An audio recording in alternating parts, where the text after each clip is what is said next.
In this video, we will understand what is work and what is its nature. Work and its nature. In physics, the meanings of work and energy are very precise and clear. However, in everyday life, we often get confused about what they really mean. For example, when we apply force to move an object, we get tired and feel hungry. Then, to regain energy, we need to eat food. This tells us that whenever we do such tasks, we need energy.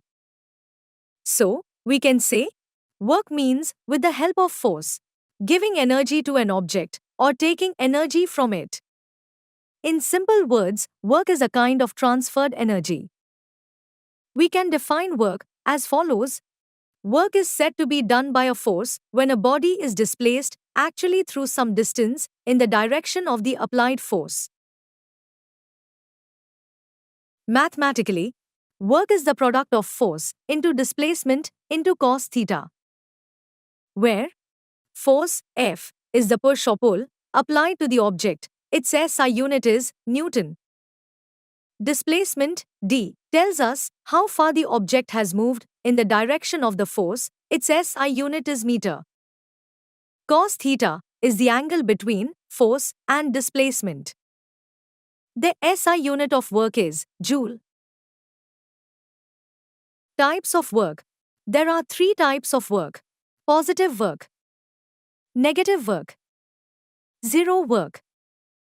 Now, let's understand each one of them with examples. Positive work.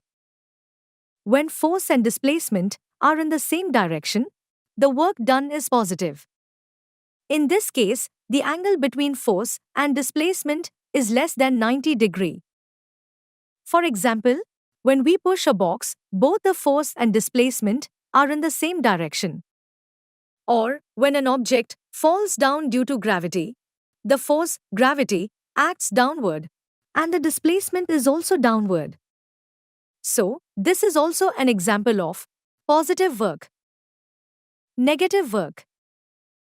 When force and displacement are in opposite directions, the work done is negative. For example, when an object moves on a rough surface, its motion is opposed by frictional force.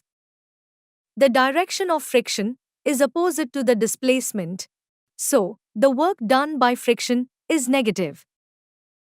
But note that the applied force used to move the object does positive work. Zero work. If an object does not get displaced, or if the force is perpendicular to the displacement, then the work done is zero.